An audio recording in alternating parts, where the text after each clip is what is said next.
Hi friends, welcome to my channel. இன்றைக்கி நம்ம ரொம்பவே சூப்பரான டோரா கேக் தான் செய்ய போகிறோம். வாங்க எப்படி செய்யலான்னு பார்க்கலாம். இந்த கேக் பண்ணுறதுக்கு நான் ஓரியோ பிஸ்கட் தான் எடுத்துருக்கிறேன். இப்போ இந்த பிஸ்கட்லேருந்து க்ரீம் தனியாக பிஸ்கட் தனியாக நம்ம பிரித்து எடுத்துக்கலாம். இப்போ பிரித்தாச்சு. இப்போ நம்ம எடுத்து வச்சுருந்த பிஸ்கட்டை சின்ன சின்னதாக கட் பண்ணி இந்த மிக்ஸி ஜாரில் சேர்த்துடலாம். பாருங்க, இப்போ எல்லா பிஸ்கட்டையும் சேர்த்தாச்சு. இது கூடவே நான் 1.5 ஸ்பூன் அளவுக்கு சர்க்கரை சேர்த்துருக்குறேன். நீங்கள் நாட்டு சர்க்கரை கூட யூஸ் பண்ணிக்கலாம். இதை நம்ம அரைச்சிக்கலாம்.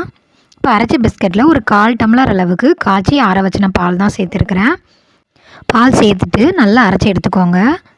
உங்களுக்கு கெட்டியாகவும் இல்லாமல் தண்ணியாகவும் இல்லாமல் கரெக்டாக இருக்கணும். அதனால் பால் கொஞ்சம் பார்த்து சேர்த்துக்கோங்க.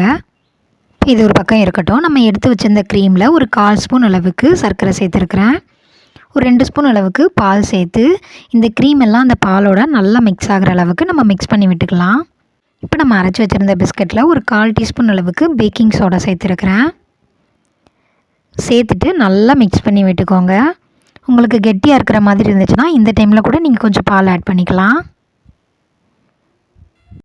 இப்போ நல்லா கெட்டிகள் இல்லாமல் நம்ம கலந்து விட்டாச்சு. இந்த அளவுக்கு இருந்தால் கரெக்டாக இருக்கும். இப்போ அடுப்பில் ஒரு பேன் வச்சு நம்ம அரைச்சி வச்சுருந்த பிஸ்கட்டை இதில் ஊற்றிக்கலாம். நீங்கள் எண்ணெய் நெய் எதுவுமே சேர்க்க வேண்டாம். உங்களுக்கு நான்ஸ்டிக் அப்படிங்கிறதுனால ஒட்டெல்லாம் செய்யாது, சூப்பராக வரும். பாருங்க, இதை ஒரு மூடி போட்டு 2 நிமிஷத்துக்கு நம்ம வேக விட்டுக்கலாம்.